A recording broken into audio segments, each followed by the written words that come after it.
আসসালামু আলাইকুম ওরহমতুল্লাহি ওবরাকাতুহ। নাহমাদুহু ওয়া নুসাল্লি আলা রাসূলিহিল কারীম। আম্মা বা'দু ফাআউযু বিল্লাহি মিনাশ শাইতানির রাজীম। বিসমিল্লাহির রহমানির রহিম। নূহ আলাইহিস সালাম আউয়ালু রাসূলিন বুইসা ইলা আহলিল আরদ।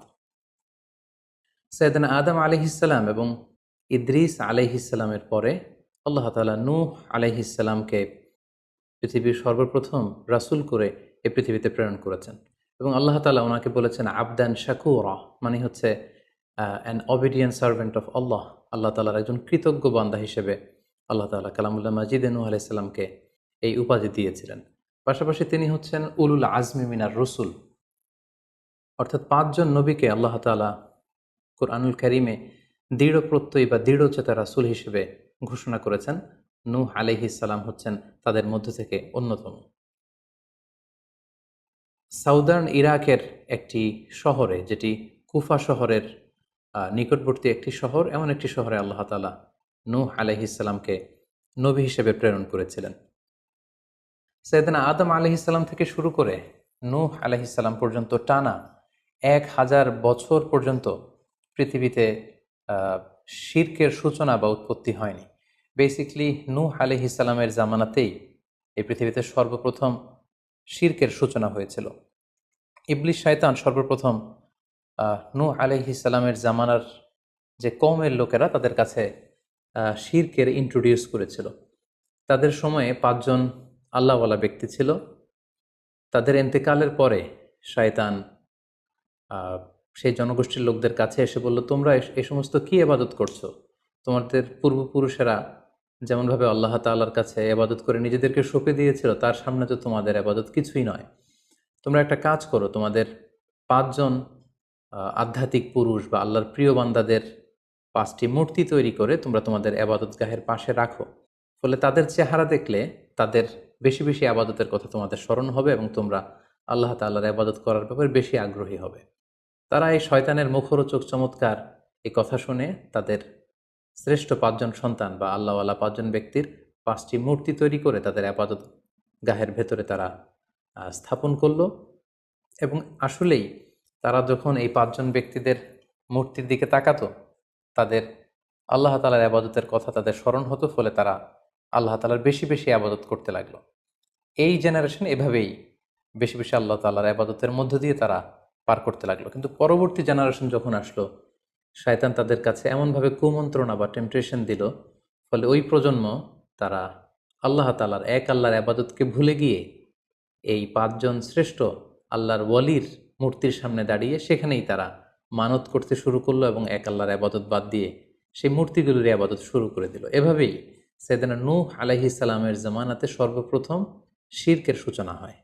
পবিত্র কালামুল্লাহ মাজিদে আল্লাহ তাআলা এই ঘটনাটি এভাবে উল্লেখ করেছেন যে নূহ আলাইহিস সালামের জামানায় যারা নেতৃত্ব স্থানীয় ছিল, তারা সাধারণ লোকদেরকে উদ্দেশ্য করে বলতো, ওয়াকালু লা তাযারুন্না আলিহাতাকুম ওয়ালা তাযারুন্না ওয়াদ্দাম ওয়ালা সুওয়াআ ওয়ালা ইয়াগুসা ওয়া ইয়াউকা ওয়া নাসরা। অর্থাৎ আমাদের যে ৫ জন বিখ্যাত ব্যক্তি, তাদের নাম ছিল ওয়াদ্দান, সুওয়াআন, ইয়াগুস, ইয়াউক এবং নাসর। তোমরা এদের ইবাদত ছেড়ে দিও না, বরং তোমরা এদের উপাসনা করতে থাকো।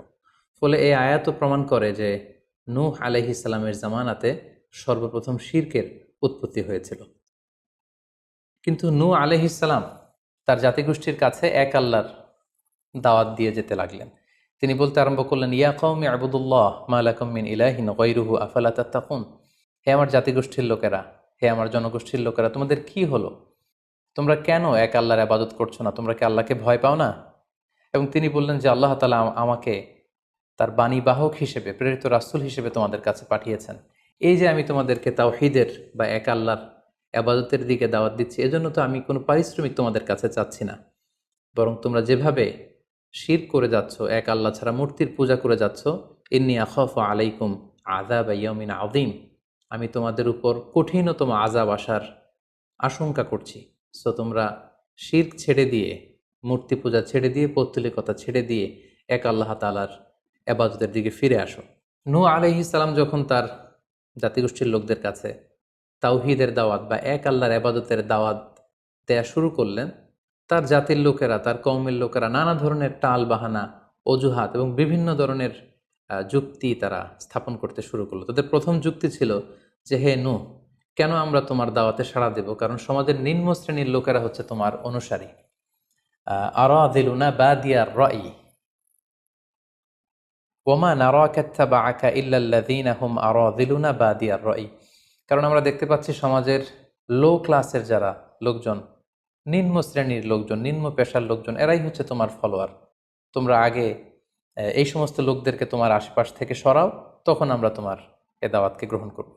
তাদের আরও একটি যুক্তি ছিল যে, তুমি এই নিম্ন শ্রেণীর লোকদেরকে নিয়ে সমাজে ইনফ্লুয়েন্সিয়াল হতে চাচ্ছ। ইয়াতাফাদ্দালু আলাইকুম। এই নূহ হচ্ছে জেলে সমাজ, কৃষক সমাজ, এই সমস্ত নিম্ন শ্রেণীর লোকদেরকে নিয়ে এই সমাজের মধ্যে একটা ইনফ্লুয়েন্স ক্রিয়েট করে সে আমাদের উপর সুপিরিয়র হতে চাইছে। এটা ছিল তাদের আরেকটা যুক্তি। তারা আরও বলতো যে, আগে যদি এই নিম্ন শ্রেণীর লোকদেরকে তোমার কাছ থেকে তুমি তাড়িয়ে দাও, তাহলে আমরা তোমার উপর বিশ্বাস স্থাপন করতে পারি। নূহ আলাইহিস সালামের এই কথার জবাবে তিনি বলেছিলেন, ওমা আনা বিতারিদিল্লাযীনা আমানু, অর্থাৎ যারা আল্লাহ তাআলার উপর বিশ্বাস স্থাপন করেছে, যদিও তারা নিম্ন শ্রেণীর হয়ে থাকে, কি করে আমি তাদেরকে তাড়িয়ে দিতে পারি? তাদের আরও একটি যুক্তি ছিল যে, তুমি আমাদের মতো মানুষ, দেখতে তো তুমি আমাদের মতো মানুষ, তুমি খাচ্ছ, যাচ্ছ, ঘুমাচ্ছ, ঘুরে বেড়াচ্ছ, বাজারে যাচ্ছ, ক্রয় বিক্রয় করছো, আমাদের মতো মানুষ হয়ে তুমি কেমন করে রাসূল হতে পারো? তুমি যে রাসূল, কি করে আমরা বিশ্বাস করব? কেন আকাশ থেকে ফেরেশতারা এসে বলে দিয়ে যায় না যে তুমি রাসূল? তাহলে তো আমরা ফেরেশতাদেরকে দেখলে আমরা আস্থা পেতে পারি এবং নিশ্চিত হতে পারি যে আসলেই তুমি আল্লাহর পাঠানো রাসূল। এবং তারা পাশাপাশি আরও বলতো যে, আমাদের পূর্বপুরুষরা তো এই সমস্ত মূর্তিরই পূজা করেছে, তাহলে কি তুমি বলতে চাইছো এরা ভ্রান্ত ছিল? সর্বশেষে তারা বলতে আরম্ভ করলো যে, নূহ, তুমি হচ্ছে মিথ্যাবাদী, পাগল এবং ভ্রান্ত, আমরা আমাদের অবস্থানে অটল থাকব। এভাবে সাইয়েদনা নূহ আলাইহিস সালামের তাওহীদের যে দাওয়াত তিনি তার সমাজে ছড়িয়ে দিচ্ছিলেন, তারা ডিরেক্টলি এই একত্ববাদের দাওয়াতকে তারা প্রত্যাখ্যান করলো, রিজেক্ট করলো। কিন্তু নূহ আলাইহিস সালাম তিনি হাল ছাড়েননি।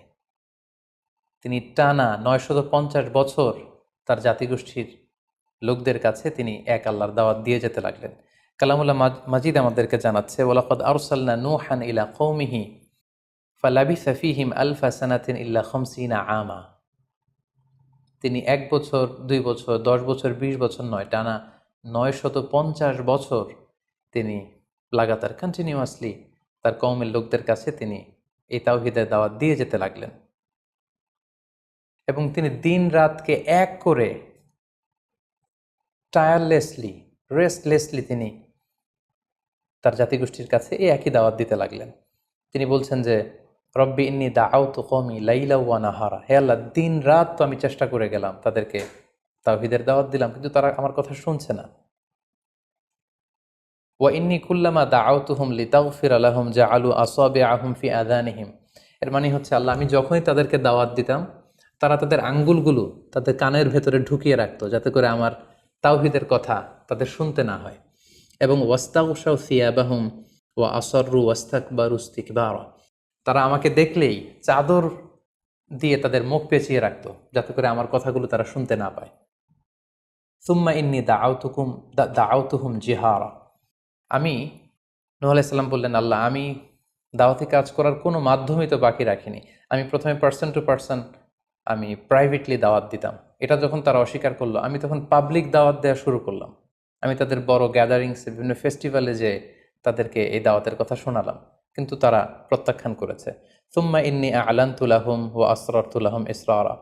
অর্থাৎ এই আয়াত থেকে বোঝা যাচ্ছে যে, নূহ আলাইহিস সালাম দাওয়াত দেয়ার বা বাণী বাহকের যে কাজ, এই গুরুদায়িত্ব পালনে কোনো ধরনের প্রক্রিয়া তিনি বাদ রাখেননি। তিনি দিনে রাতে, তিনি প্রাইভেটলি, তিনি পাবলিকলি, তিনি উৎসাহ প্রদানের মাধ্যমে, জান্নাতের সুসংবাদ দেওয়ার মাধ্যমে, কিংবা জাহান্নামের ভয় দেখানোর মাধ্যমে নানাভাবে তার জাতিগোষ্ঠীর কাছে আখিরাতের কথা, আখিরাতে আল্লাহ তাআলার সুপ্রিম কোর্টের কাঠগড়ায় দাঁড়িয়ে জবাবদিহিতার কথা, এক আল্লাহর একত্ববাদের কথা, এ দাওয়াতগুলো তিনি দিয়ে গিয়েছেন। কিন্তু অধিকাংশ ক্ষেত্রেই এবং অধিকাংশ লোকগুলোই নূহ আলাইহিস সালামের এই তাওহীদের দাওয়াতকে প্রত্যাখ্যান করেছিল এবং রিজেক্ট করেছিল। এভাবে নূহ আলাইহিস সালাম যখন দাওয়াত দিয়ে যেতে লাগলেন, তার কওমের লোকদের মধ্যে থেকে ফাইনাল যে রেসপন্সটি এসেছিল সেটি হচ্ছে, ক্বালু লাইন লাম তানতাহি ইয়া নূহ লা তাকুনান্না মিনাল মারজুমিন। হে নূহ, অনেক হয়েছে, এবার তুমি থামো, তুমি যদি এই দাওয়াত দেয়া বন্ধ না করো তাহলে আমরা তোমাকে স্টোনিং করে, পাথর মেরে, প্রস্তর নিক্ষেপ করে দুনিয়া থেকে বিদায় করে দিব। এবং তারা এও বলল যে কলু ইয়া নূহ কদ জাদালতানা ফাআকসারতা জিদালানা, অনেক হয়েছে, তুমি অনেক আর্গুমেন্ট আমাদের সাথে দিয়েছো, অনেক তর্ক বিতর্ক তোমার সাথে হয়েছে, এবার থামো। ফাআতিনা বিমা তাইদুনা ইন কুনতা মিনাস সাদিকিন, তুমি যে আযাবের ভয় দেখাচ্ছ পারলে সেটা দেখাও। তুমি আমাদেরকে বলছো যে আমরা যদি এক আল্লাহর ইবাদত না করি, আমরা যদি পৌত্তলিকতা না ছাড়ি, তাহলে আল্লাহ তাআলা আযাব দিয়ে আমাদেরকে ধ্বংস করে দিবে। পারলে সেই ধ্বংসলীলা তুমি আমাদের সামনে নিয়ে আসো, পারলে সেই শাস্তি দেখাও, তুমি যদি সত্যবাদী হয়ে থাকো। এবার নূহ আলাইহিস সালাম তাদের এ ধরনের অ্যাটিটিউড দেখে অনেকটা হতাশ হলেন। তিনি তাদের কাছে কোনো প্রতিদান চাইছেন না, তাদের কল্যাণের জন্যই, তাদেরকে জাহান্নামের আগুন থেকে বাঁচার জন্যই তিনি 950 বছর ডেডিকেট করে দিলেন তাদের দাওয়াতি কাজে। কিন্তু তারা যখন এই দাওয়াতি কাজে সাড়া দিচ্ছে না, অবশেষে হতাশ হয়ে নূহ আলাইহিস সালাম আল্লাহকে দোয়া করলেন, আল্লাহ ফাফতাহ বাইনি ওয়া বাইনাহুম ফাতহান, আমি আর পারছি না, আপনি এবার এসপার ওসপার করে দিন, আপনি একটা ফয়সালা করে দিন। অবশেষে তিনি বদদোয়া করে বসলেন, তাদের উপর অভিশাপ দিয়ে ফেললেন, কার্ডস করে বসলেন। তিনি বললেন, রাব্বি লা তাযার আলাল আরদি মিনাল কাফিরিনা দাইয়ারা, হে আল্লাহ, আপনি এমন আযাব পাঠান, আযাব দিয়ে আপনি কাফিরদের আন্ডা বাচ্চা কাউকে আপনি অবশিষ্ট রাখবেন না, পুরো কাফির সমাজ, মুশরিক সমাজকে আপনি আযাব দিয়ে ধ্বংস করে দেন। যদি আপনি তাদেরকে বাঁচিয়ে রাখেন তাহলে তারা বিশ্বাসীদেরকেও সংক্রামিত করবে এবং তাদের অনাগত প্রজন্ম তারা পাপাচারী হয়ে এই পৃথিবীতে তারা ফাসাদ সৃষ্টি করবে। নূহ আলাইহিস সালাম যখন এরকম বদদোয়া করলেন, আল্লাহ তাআলা নূহ আলাইহিস সালামের এই অভিশাপ বা বদদোয়াকে কবুল করলেন এবং তিনি নূহ আলাইহিস সালামকে জানিয়ে দিলেন, নূহ, তোমার কথা মতো আমি এবার এটার একটা শেষ দেখে ছাড়বো এবং আমি পৃথিবীতে আযাব পাঠাবো। সে আযাবটি হচ্ছে ভয়ঙ্কর ধরনের বন্যা হয়ে যাবে গোটা পৃথিবীতে, মহাপ্লাবন ঘটবে। সো সে প্লাবন থেকে বাঁচার জন্য ওয়াসনাইল ফুলকা বিআইউনিনা ওয়া ওয়াহিনা, অর্থাৎ হে নূহ, তুমি আমার গাইডেন্স বা আমার পাঠানো দিক নির্দেশনা অনুযায়ী তুমি বিশাল একটি নৌকা বানাও বা কিস্তি বানাও বা বিশাল একটি জলতরী বা নৌযান বানাও, যাতে করে এই মহাপ্লাবন থেকে বাঁচার জন্য তুমি বিশ্বাসীদেরকে নিয়ে এই নৌযানে, এই কিস্তিতে, জাহাজে বা এই জলতরীতে, এই নৌকাতে তোমরা আশ্রয় নিতে পারো। আল্লাহ তাআলার পক্ষ থেকে এই আদেশ যখন আসলো, সাইয়েদনা নূহ আলাইহিস সালাম বিশ্বাসীদেরকে নিয়ে বিশাল এক জলতরী বা নৌকা বা বিশাল এক জাহাজ তিনি তৈরি করলেন। নূহ আলাইহিস সালামের কওমের মুশরিক লোকেরা যখন এই জাহাজ বা নৌকা বানাতে দেখলো, তারা হাসাহাসি শুরু করে দিল। কোরআন বলছে, ওয়া কুল্লামা মাররা আলাইহি মালাউম মিন কওমিহি সাখিরু মিন, তারা যখনই নৌকা বানানো, এই কিস্তি বানানো, এই বিশাল জলতরী বানাতে দেখলো, তারা ঠাট্টা বিদ্রুপ করলো। তারা বলল, নূহ, এই মরুভূমির মাঝখানে কোথায় তুমি এই নৌকা চড়াবে? তোমরা যেহেতু নৌকা বানাচ্ছ, পারলে একটা সাগরও বানিয়ে নাও, যাতে করে তোমাদের এই নৌকাকে, এই জাহাজকে তোমরা ভাসাতে পারো। সাইয়েদনা নূহ আলাইহিস সালাম এবং বিশ্বাসীরা আল্লাহ তাআলার উপর অটল থেকে আল্লাহ তাআলার দেয়া দিক নির্দেশনা অনুযায়ী তারা বিশাল নৌকা তৈরি করে ফেললেন। এ পর্যায়ে আল্লাহ তাআলা নূহ আলাইহিস সালামকে জানালেন যে মহাপ্লাবনের জন্য নূহ তুমি অপেক্ষা করতে থাকো এবং এই প্লাবনটা হবে 40 দিন লম্বা, 40 days long, and the entire wall will be drastically flooded. গোটা বিশ্বের এমন কোনো জায়গা থাকবে না, আনাচে কানাচে গোটা বিশ্বটা এই মহাপ্লাবনের আওতায় এসে পৃথিবীর সব প্রাণীগুলো মারা যাবে। সো তুমি কি করে বুঝবে যে আমি কখন এই মহাপ্লাবন পৃথিবীতে দিচ্ছি? সেটার একটা সাইন হচ্ছে, তুমি যখন চুলার ভেতর থেকে ফুরফুর করে, কলকল করে পানি বেরোতে দেখবে, তখনই বুঝবে যে সে টাইমটা চলে এসেছে। তখন তুমি হাত্তা ইদা জা আমরুনা বা ফারাত তান্নুর, চুলার ভেতর থেকে আগুনের পরবর্তীতে, আগুনের বিপরীতে পানি ছুটতে আরম্ভ করবে, তখনই বুঝবে যে সে সময়টা চলে এসেছে, মহাপ্লাবনের সময়টা একেবারে ঘনিয়ে এসেছে। কুল নাহমিল ফিহা মিন কুল্লি যাওজাইনি ইসনাইন, তখন তুমি সমস্ত বিশ্বাসী বান্দাবান্দিদেরকে, যারা তোমার ফলোয়ার, যারা একত্ববাদী বিশ্বাসী, তাদেরকে নিয়ে সেই নৌকায় তুমি আরোহণ করবে এবং প্রতিটি প্রাণী থেকে জোড়ায় জোড়ায়, অর্থাৎ ম্যাসকুলিন অ্যান্ড ফ্যামিনিন, নারী পুরুষ জোড়ায় জোড়ায় তুমি নিয়ে সেই নৌকাতে আরোহণ করবে। কারণ এই মহাপ্লাবনটা এত ভয়ঙ্কর মহাপ্লাবন হবে, ফলে পৃথিবীতে কেউ বেঁচে থাকবে না এবং তোমরাই হবে নেক্সট জেনারেশন এবং তোমাদের থেকেই পৃথিবী আবার নতুন করে সভ্যতা বিনির্মিত হবে এবং তোমাদের থেকে নতুন করে পৃথিবীর সব প্রাণীকুল আবার নতুন করে বংশবিস্তার শুরু হবে। আল্লাহ তাআলার এই গাইডেন্স অনুযায়ী নূহ আলাইহিস সালাম অপেক্ষা করতে লাগলেন যে কখন চুলার ভেতর থেকে কলকল করে পানি বেরোয়। হঠাৎ করে তিনি একদিন দেখতে পেলেন যে চুলার ভেতর থেকে পানি বেরোচ্ছে। তিনি সমস্ত বিশ্বাসীদেরকে নিয়ে এবং বিভিন্ন প্রাণীকুল থেকে জোড়ায় জোড়ায় নারী পুরুষ দুই ধরনের জেন্ডারকে একত্রিত করে নিয়ে তিনি আল্লাহ তাআলার নামে সেই নৌকার মধ্যে আরোহণ করলেন এবং আল্লাহ বললেন, ওয়াকাল আরকাবু ফিহা বিসমিল্লাহি মাজরেহা ওয়া মুরসাহা ইন্না রাব্বি লাগফুরুর রাহিম। আল্লাহ বললেন, তোমরা যখন আরোহণ করবে তোমরা আল্লাহর নামে আরোহণ করবে, অর্থাৎ বিসমিল্লাহ বলে আরোহণ করবে, কারণ তোমাদের এই নৌকার এই জাহাজের গতি এবং স্থিতি এটা হবে আল্লাহর নামে। এটার সেইলিং বা অ্যাঙ্করিং, এটার পানির উপরে ভেসে চলা এবং এটার নোঙর ভিড়ানো সবটাই হবে আল্লাহ তাআলার নামে।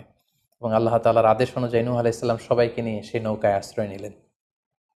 কোরআন আমাদেরকে জানাচ্ছে, ওহিয়া তাজরি বিহিম ফি মাউজিন কাল জিবাল। গোটা বিশ্বব্যাপী এমন ভয়ঙ্করভাবে আকাশ থেকে ঝুম বৃষ্টি নাজিল হলো, জমিন তার ভেতরে থাকা পানিগুলোকে উপরে উদ্গীরণ করে দিতে লাগলো, উপর থেকে পানি, নিচ থেকে পানি, ফলে গোটা বিশ্বে এক মহাপ্লাবনের পরিস্থিতি তৈরি হলো।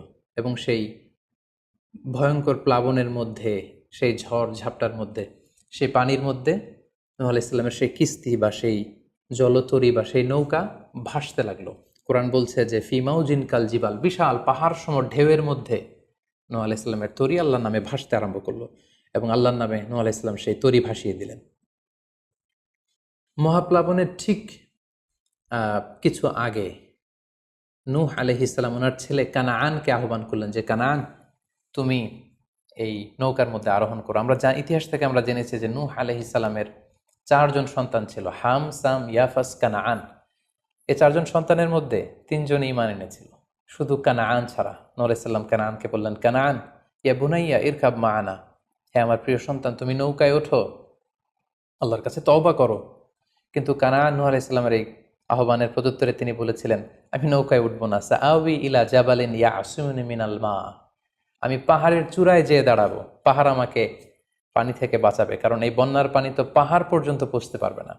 নূহ আলাইহিস সালাম বললেন, ক্বালা লা আসিমাল ইয়াউমা মিন আমরিল্লাহ ইল্লা মার রাহিম, হে কানাআন, আজকে আল্লাহর এই গজব থেকে, এই আযাব থেকে, এই মহাপ্লাবন থেকে বাঁচানোর কেউ নাই, কেউ তোমাকে বাঁচাতে পারবে না। পাহাড় তোমাকে আজকে সুরক্ষা দিতে পারবে না, বাঁচাতে পারবে না, আজকে বাঁচানোর কেউ নেই, তুমি তাড়াতাড়ি উঠে আসো এখানে। কিন্তু নূহ আলাইহিস সালামের ছেলে কানাআন অস্বীকৃতি জ্ঞাপন করলো। কোরআন বলছে, ওয়াহালা বাইনাহুমাল মাউজু ফাকানা মিনাল মুগরাকিন, বাবা আর ছেলের মধ্যে যখন এ ধরনের কথা চলছিল, হঠাৎ করে বিশাল এক সাগরের ঢেউয়ের ধাক্কা এসে নূহ আলাইহিস সালামের সন্তান কানাআনকে পানির মধ্যে ডুবিয়ে দিল। তাহলে এই আয়াত থেকে বুঝলাম কানাআন যারা ডুবে গিয়েছিল তাদের অন্তর্ভুক্ত হয়েছিল। এবং মজার ব্যাপার হচ্ছে, নূহ আলাইহিস সালামের স্ত্রীও এই মহাপ্লাবন থেকে বাঁচতে পারেনি।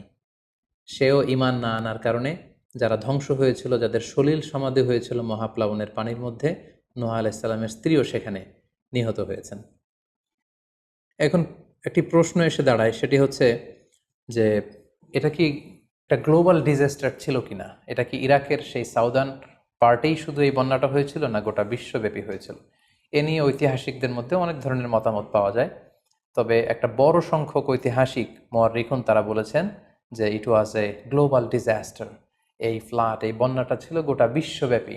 কারণ আল্লাহ তাআলা কোরআনে বলেছেন, নূহ আলাইহিস সালামের বদদুয়ার কথা বলেছেন। নূহ আলাইহিস সালাম বলেছেন যে, রব্বি লা তাযার আলাল আরদি মিনাল কাফিরিনা দাইয়ারা, হে আল্লাহ, এই জমিনে একজন কাফিরকেও আপনি বাঁচিয়ে রাখবেন না। সো এই আর্থ শব্দটা প্রমাণ করে তিনি গোটা বিশ্বের দিকে ইঙ্গিত করেছেন। এবং আল্লাহ যখন জমিনকে ইঙ্গিত করেছেন, ইয়া আরদুবলাই, হে পানি তুমি নিচের দিকে চলে যাও, ফলে এই আর্থ দ্বারা বোঝা যাচ্ছে যে শুধু ইরাকের সেই সাউদার্ন ইরাকের কুফা শহরের পাশেই এই বন্যাটা লিমিটেড বা সীমিত ছিল না, বরং এই ডিজাস্টারটা ছিল একটা গ্লোবাল ডিজাস্টার। গোটা বিশ্বব্যাপী মহাপ্লাবনের পানিতে গোটা বিশ্বের সব সয়লাভ হয়ে গিয়েছিল। 40 দিন এই বন্যাটা কন্টিনিউ করেছে এবং 40 দিনের এই সময়ে মহাপ্লাবনে যত কাফির, মুশরিক এবং নূহ আলাইহিস সালামের সময়কালের যত মুশরিক এবং অবাধ্য লোকেরা ছিল, সবাইকে আল্লাহ তাআলা এই বন্যার মাধ্যমে ধ্বংস করেছেন। 40 দিন পর আল্লাহ তাআলা আদেশ করলেন, ইয়া আরদু বুলাঈ মাআকি ওয়া ইয়া সামাউ আকলিঈ, অর্থাৎ হে আকাশ, তুমি বৃষ্টি বর্ষণ করা এবার স্টপ করো, এবার বন্ধ করো। এবং জমিনকে বললেন, জমিন তুমি যে মাটির ভেতর থেকে পানি বের করছিলে, এই পানি বের করা বন্ধ করে তুমি ভূপৃষ্ঠের উপরে থাকা পানিগুলোকে গিলে ফেলো। ওয়াকিদল মা, ফলে আল্লাহ তাআলার আদেশের সাথে সাথে পানি বর্ষণ এবং পানি জমিনের ভেতর থেকে বের হয়, এটা বন্ধ হলো।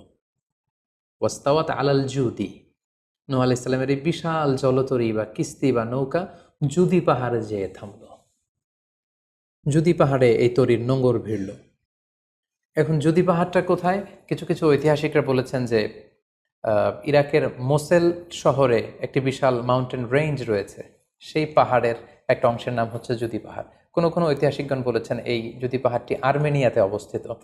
অনেক ঐতিহাসিকগণ মত প্রকাশ করেছেন যে এটি ইরাকেও নয়, এটি আর্মেনিয়াতেও নয়, বরং এটি তুরস্কের একটি পাহাড়।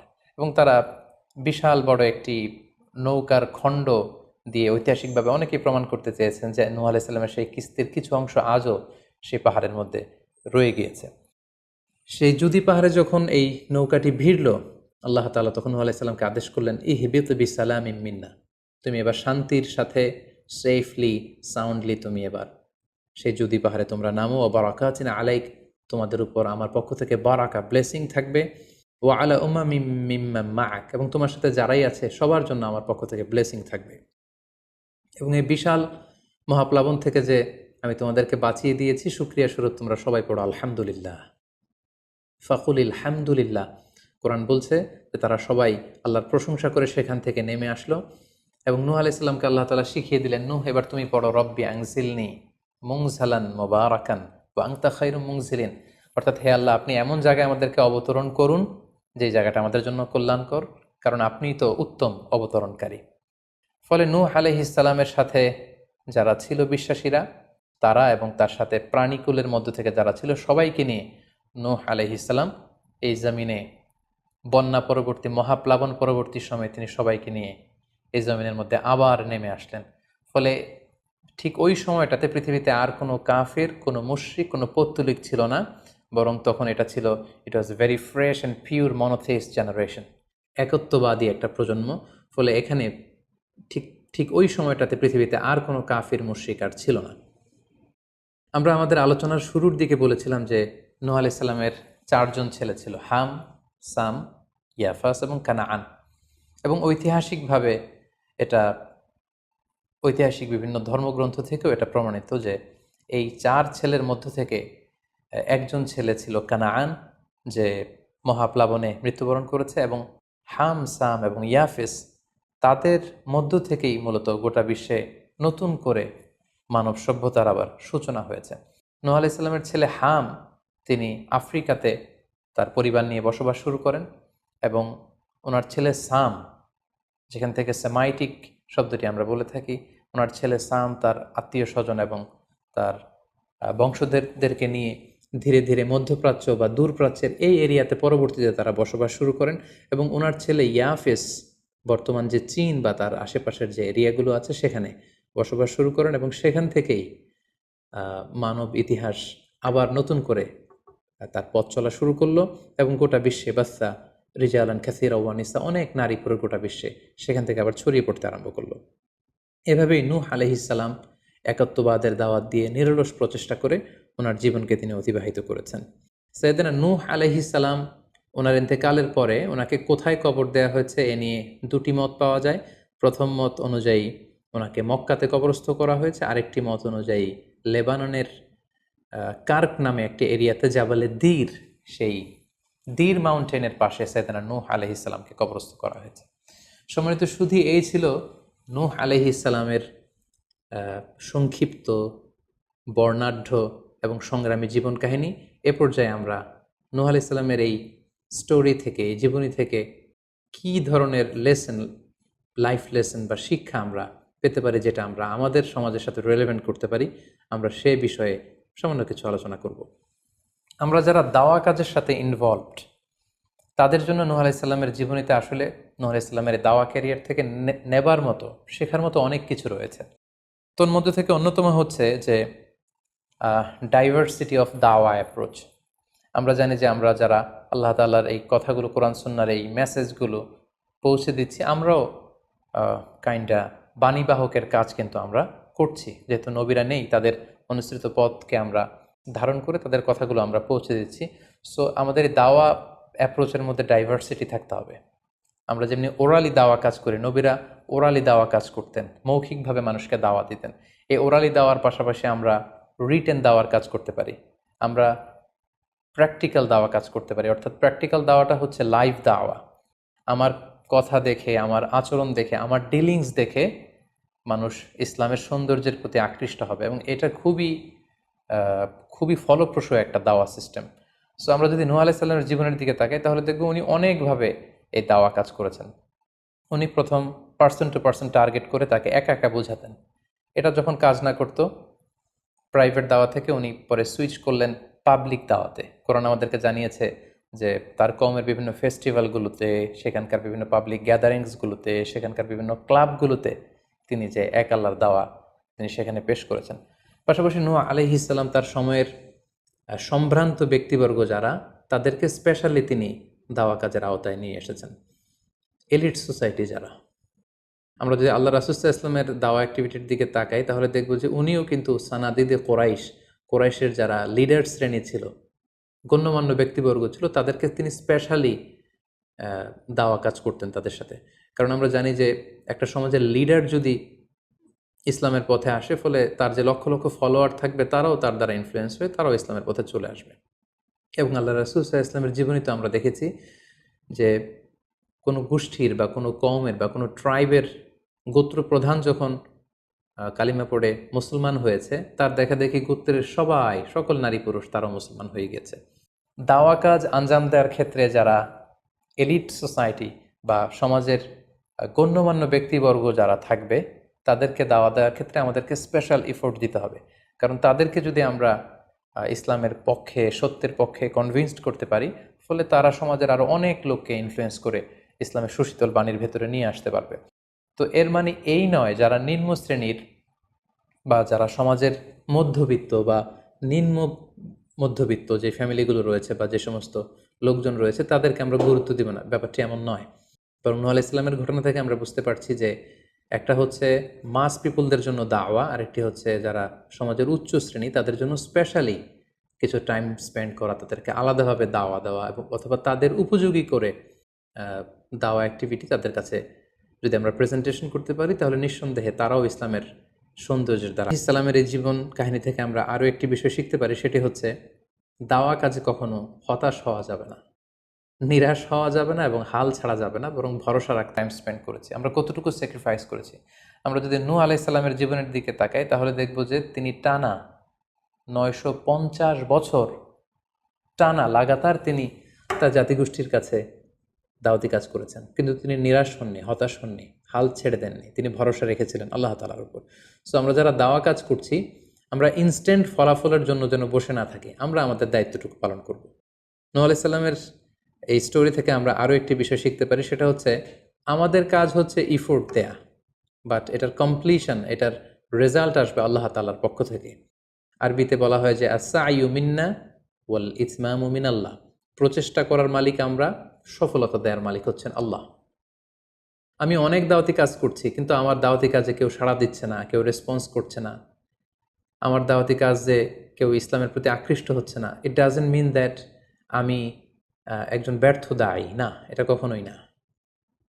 বরং আমি সিনসিয়ারিটির সাথে আমার সর্বোচ্চ প্রচেষ্টাটুকুন আমি করছি কিনা, সেটাই হচ্ছে দেখার বিষয়।